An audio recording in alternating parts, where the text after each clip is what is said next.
오늘은 좀 자신 있죠? 오늘 좀 마음이 든든합니다. 네, 우리 박병창 이사님 모시겠습니다. 어서 오십시오. 어서 오세요. 안녕하십니까. 네, 아무래도 구워 먹는 건 한우죠? 예, 좋아합니다. 한우 좋아합니다. 한우 중에도 꽃등심 살치살 뭐 어떤 거 혹시 좋아하실까요? 안심 좋아합니다. 안심 오. 좋아하시는구나. 안심이요?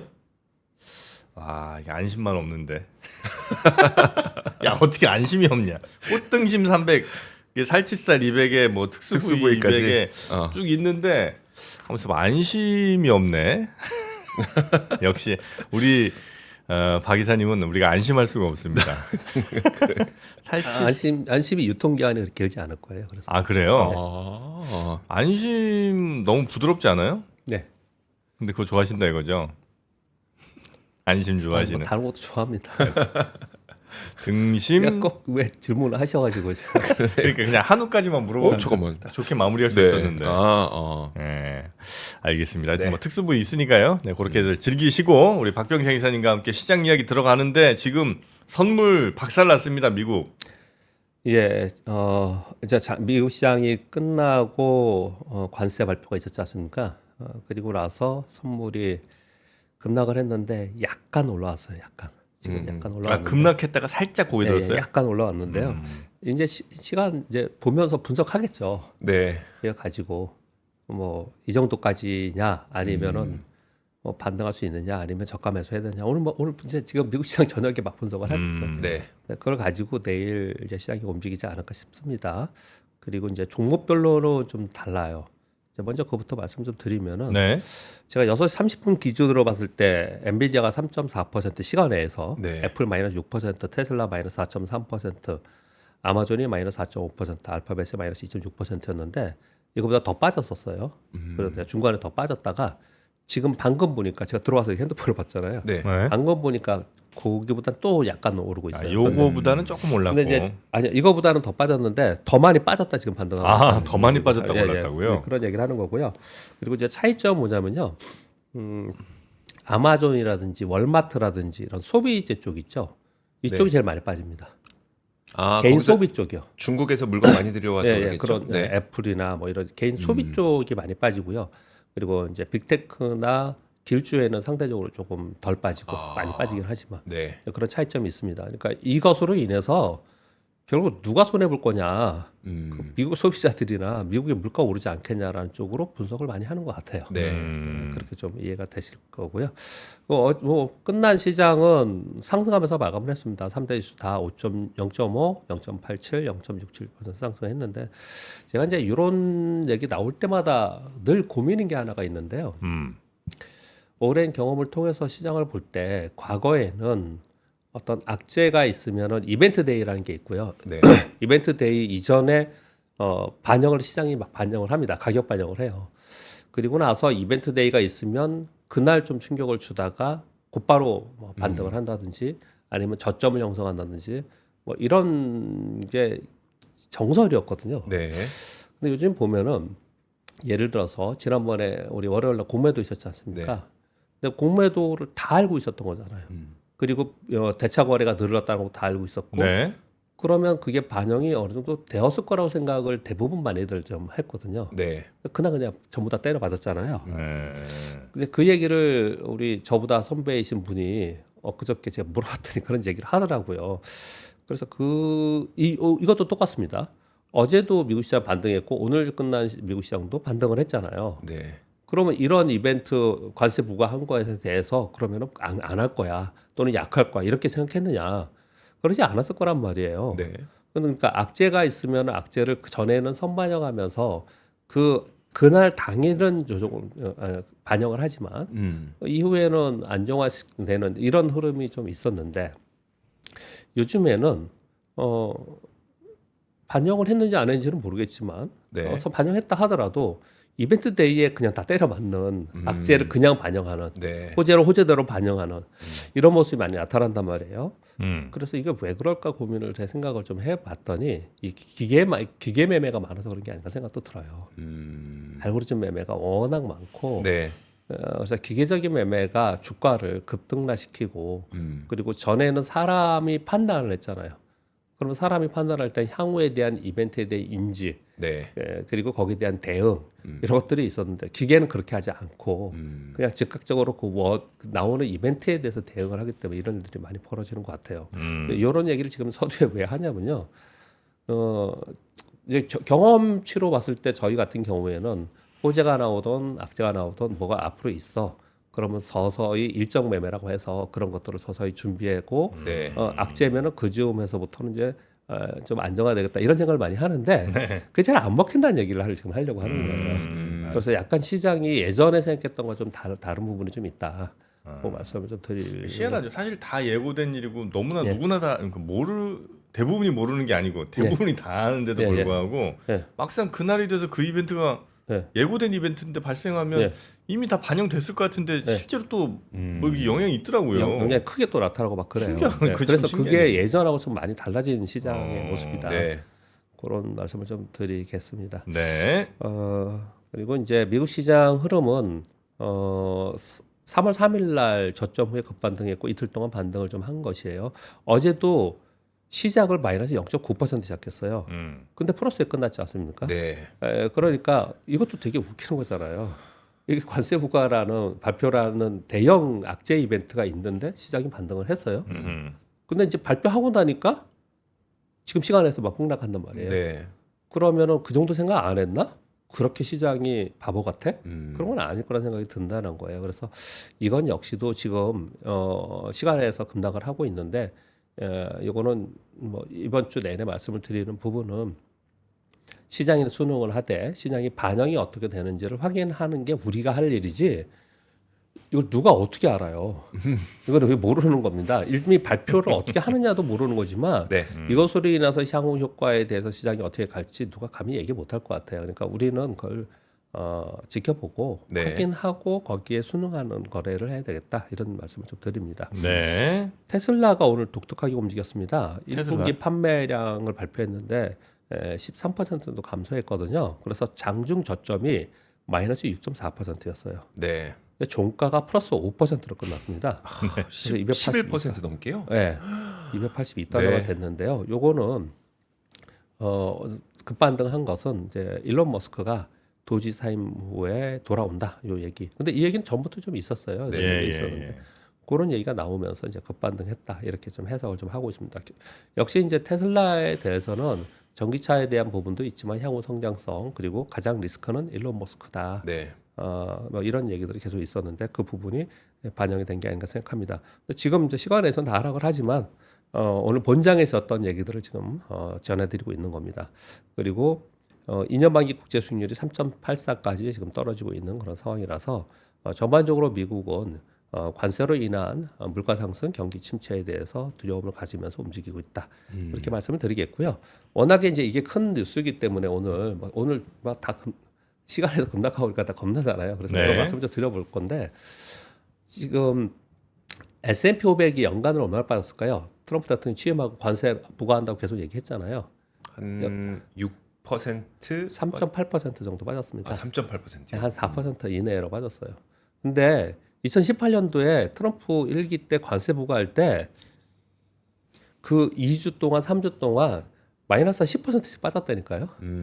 그랬다 올라왔다 그랬다 올라왔다 이렇게 했었어요. 그래서 네. 연간으로는 최저점이 마이너스 13%가 그랬고요.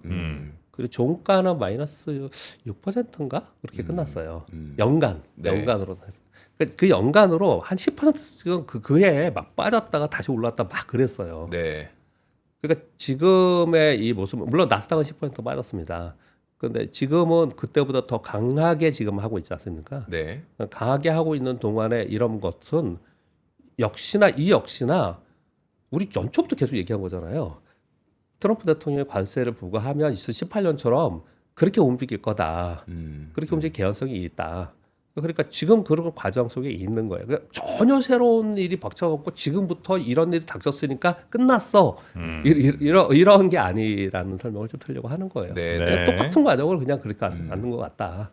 네, 그런 말씀을 좀 드려봅니다. 네. 그리고 어제 우리 시장은 코스피가 마이너스 0.6, 코스닥이 0.95% 하락했는데 외국인들이 7,200억을 팔았습니다. 장중 내내 하락권에서 등락을 했고요. 은행과 화장품만 좀 상대적으로 강했고 중요한 점은 뭐냐면요. 외국인들이 선물 매도를 3일 연속 강하게 하고 있고요. 그리고 비차익 프로그램 매도를 지금 계속하고 있습니다. 3일 동안 거의 2조 정도 되는 것 같아요.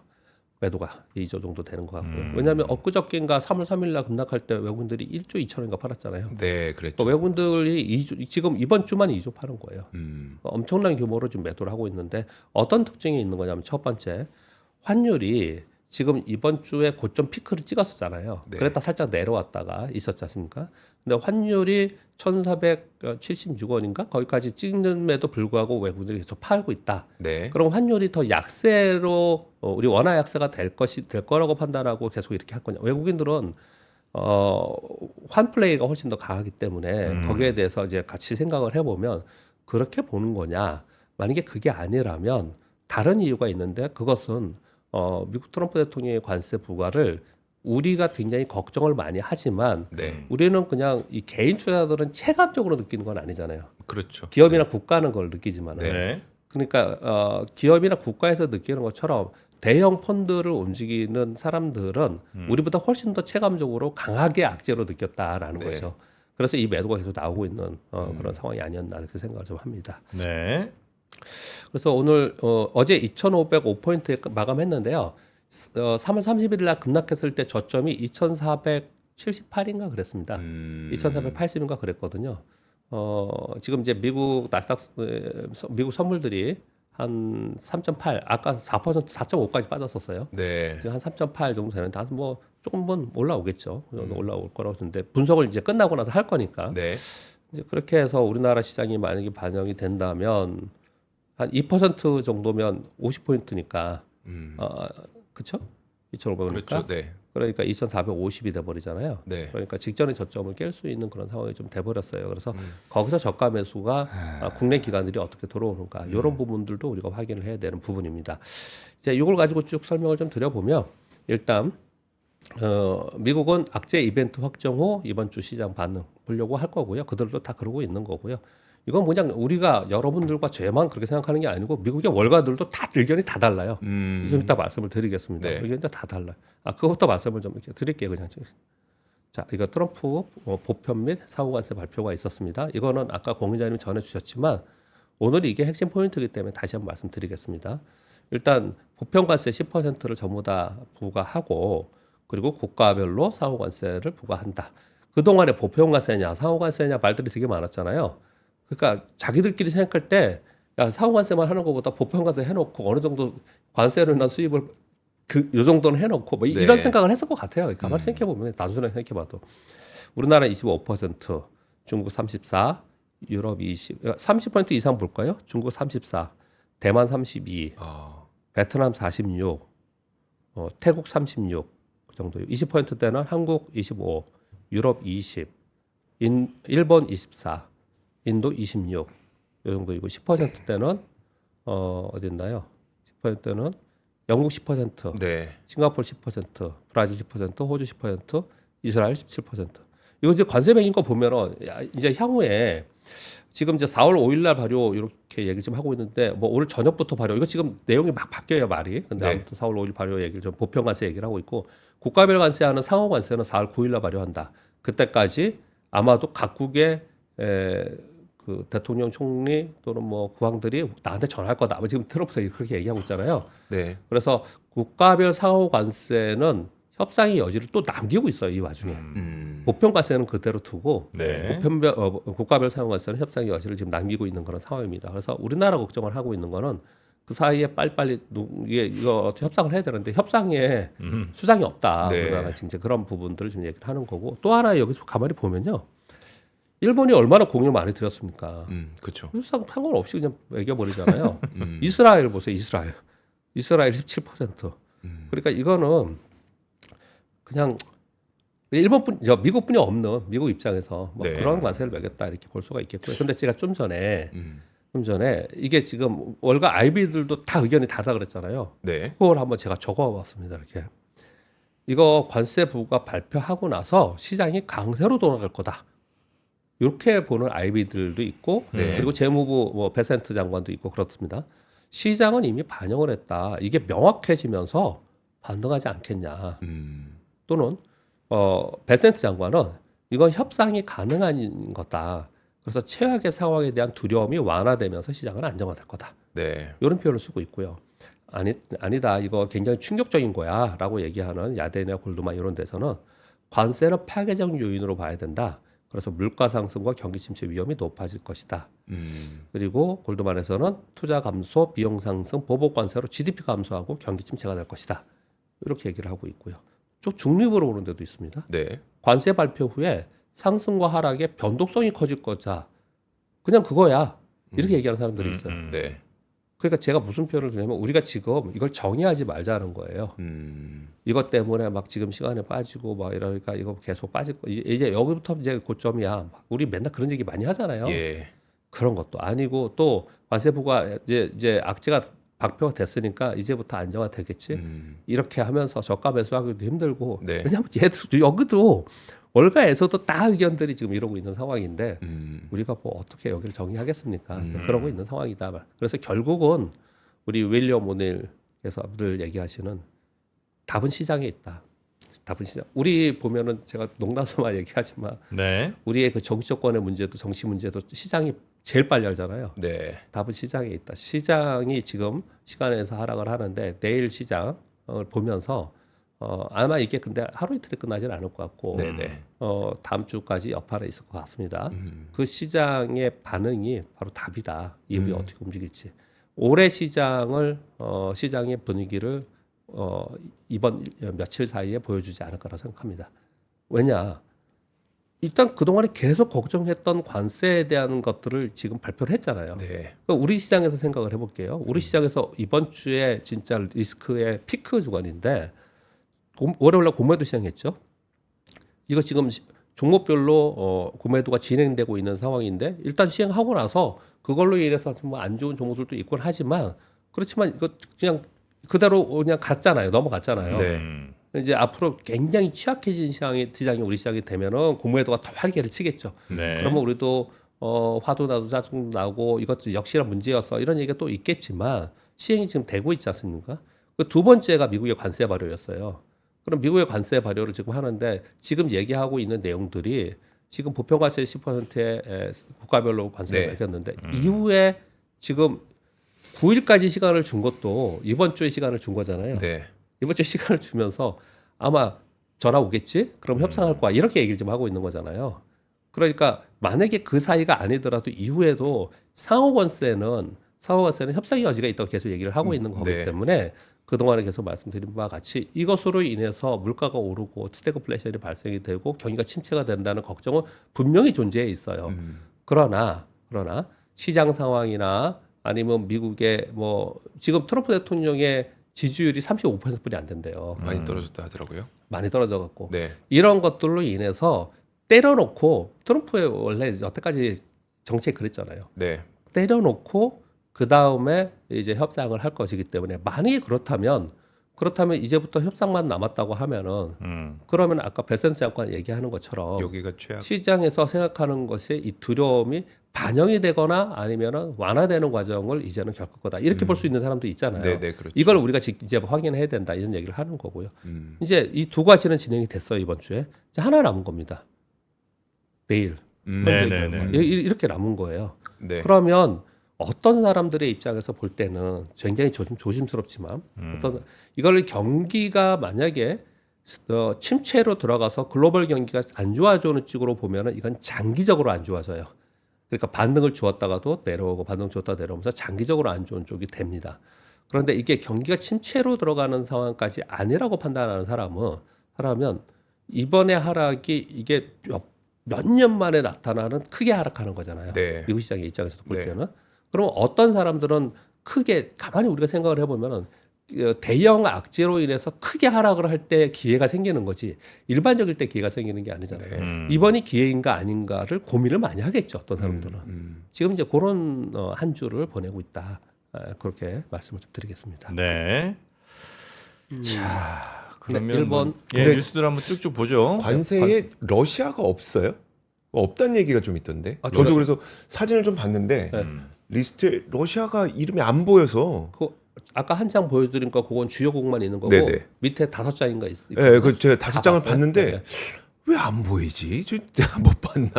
러시아가 네, 러시아가 안 보여서 러시아는 뭐 별도로 뭘 준비하는 거 아닐까? 일단 캐나다, 멕시코도 없긴 해요. 그래서 그거는 이미 없다 있으니까. 쳐. 네. 왜냐면 지금 따로 하고 네, 있으니까. 하고 있으니까 따로 하고 있으니까 근데 러시아는 네. 왜 안 보이지?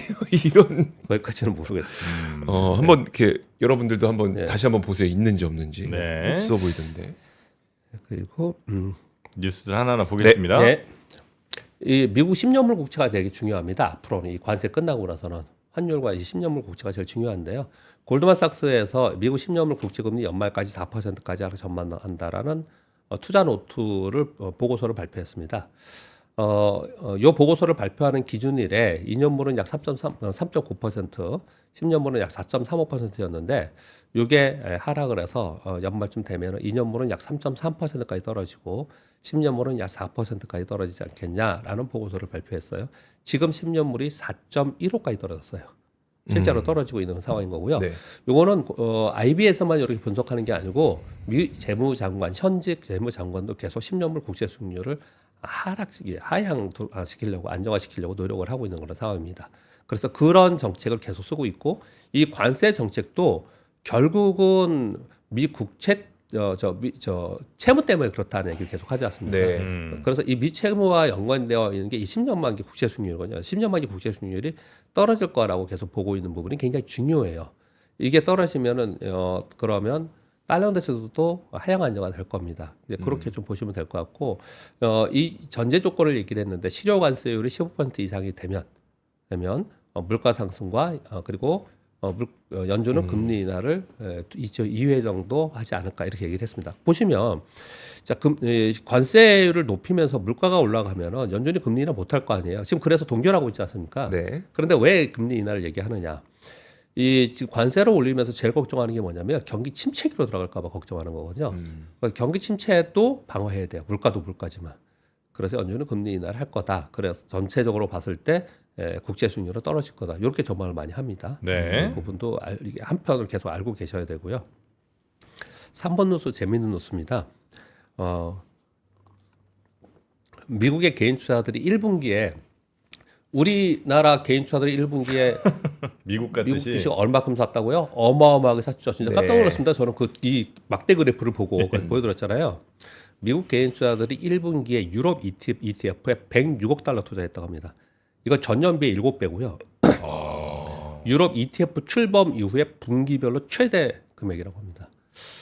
유럽을 좋게 보나 미국 투자자들이? 아니 미국이 영 아닐 것 같아서. 그러니까 미국이 이제 약세로 가면서 또 노이즈도 많았고 관세부가 이런 부분들을 생각하면서 반대로 유럽은 지금 경기 재정 확장 정책을 쓰잖아요. 네.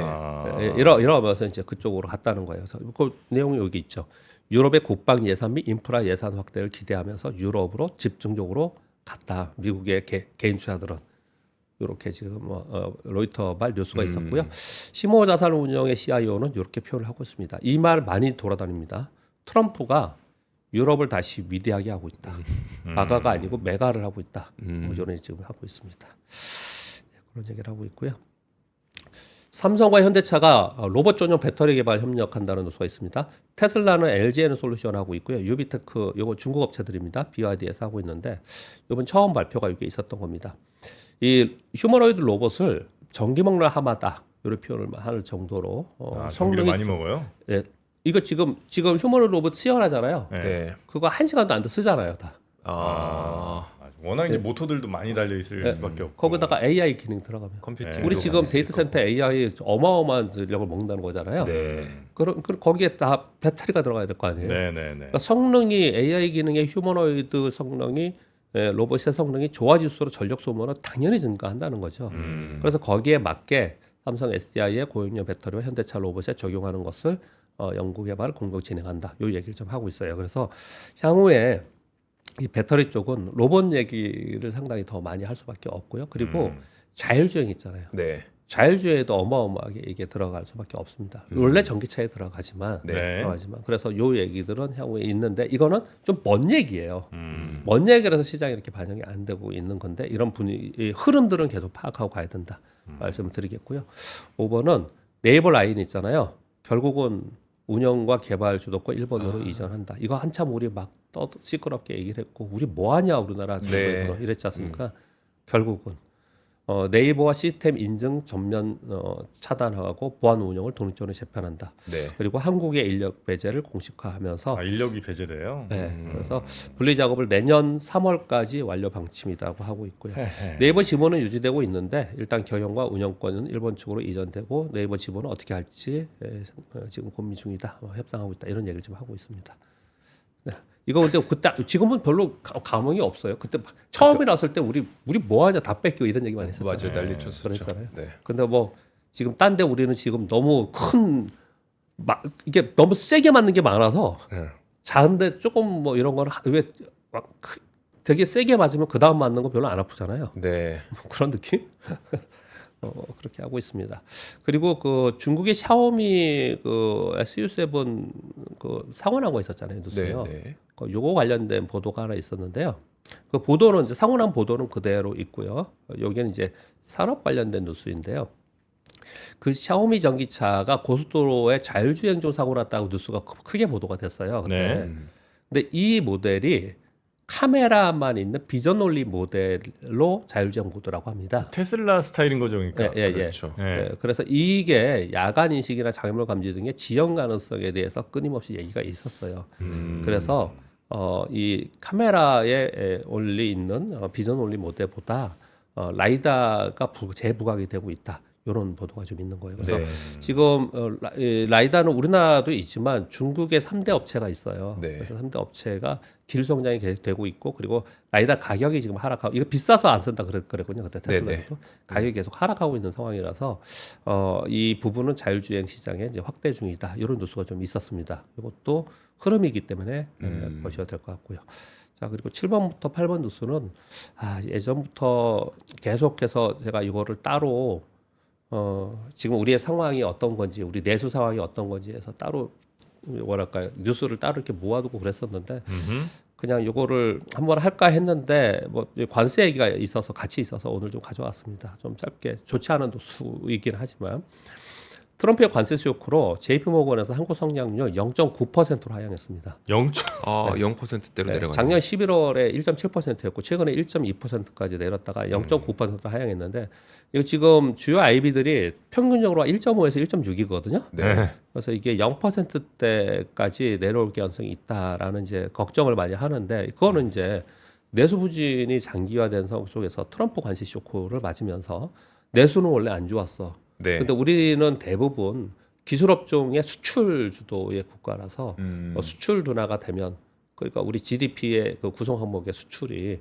줄어들면은 결국 0%대의 성장률로 가지 않겠냐라는 이제 IB 보도들이 이제 나오기 시작을 했다라는 거예요. 근데 이런 부분들에서 우리가 걱정하는 부분들은 뭐냐? 이제 이러이러한 뉴스에 여러 뉴스들인데 제가 그동안 있었던 것들을 그냥 키워드 위주로만 말씀을 드려보겠습니다. 그 와중에 이제 어제 뉴스 하나가 격변기 맞은 산업계 전방위 구조조정이라는 연합뉴스가 있었습니다.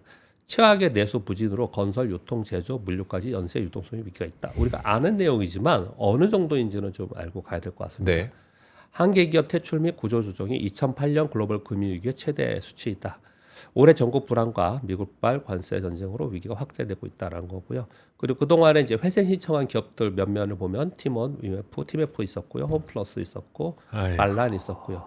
그리고 지금 이 뉴스가 나오는 이유가 애경그룹 때문에 부각이 됐습니다. AK홀딩스의 재무구조가 좀 안 좋아져서 네. 애경그룹의 모회사이면서 주력 산업이 애경산업이에요. 애경산업의 매각을 검토하고 있다. 그렇게 얘기를 좀 하고 있는 제일 핵심인데 여기가. 네, 핵심인데 그렇게 네. 얘기를 좀 하고 있고요. 그리고 건설업계 요즘에 얘기 별로 없잖아요. 근데 이제 건설업계의 이 뉴스를 보면 어느 정도인지 알 수 있습니다. 법원에 회생 절차를 신청하잖아요. 신청해서 개시하는데 시간이 많이 걸리잖아요. 그 사이에 이게 그냥 무너져 버릴 수 있잖아요. 네. 그래서 신청해서 개시 기간을 절반으로 법원에서 단축시켜 준다고 하는 거예요. 빠른 결정으로 위기를 차단하고자 한다. 올해 회상 신청 건설사가 1분기에만 22곳 시고 지금 실사를 좀 하고 있다라고 지금 얘기를 하고 있고요. 한국은행에서 나온 경고, 이 서울신문에서 나왔는데 네. 이거 포털에 뉴스 다 나온 겁니다. 집, 차, 주식 다 팔아도 소용없다. 이 얘기가 뭐냐면 고위험 가구가 뭐냐면요. 소득의 40% 이상을 이자를 내거나 그리고 집, 차, 주식 자기가 갖고 있는 자산을 몽땅 다 팔아도 부채가 더 높은데 네. 이걸 고위험 가구라고 표현하는데 고위험 가구가 38만 6천 가구가 있는데요. 네. 이 금융 부채를 갖고 있는 하고 있는 금융 부채 대부분 다 갖고 있잖아요. 네. 거기에 이 고위험 가구가 갖고 있는 금융 부채. 이거 왜냐면 왜 이걸 따로 구분하냐면 이거 잘못하면은 이거 그냥 손방실 처리하는 없어지는 못 받는 돈이 될 수도 있잖아요. 이게 어느 정도이냐? 3.2%, 72.3조 원.